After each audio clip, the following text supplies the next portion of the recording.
Isolating the human muscle progenitor cells that regulate skeletal muscle regeneration allows us to investigate processes that underlie the regenerative process while retaining donor variability. This technique allows large yields of human muscle progenitor cells to be obtained from small amounts of tissue, and their phenotypic analysis using a small number of cells.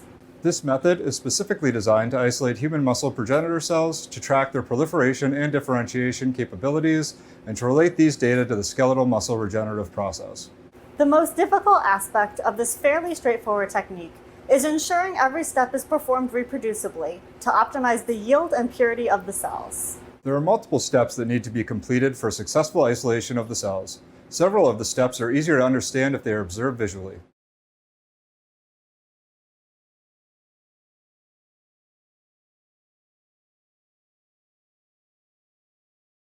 To isolate human muscle progenitor cells from biopsy tissue, place the muscle tissue into a sterile petri dish under sterile conditions and use a sterile scalpel to mince the tissue into 1 mm cubed pieces.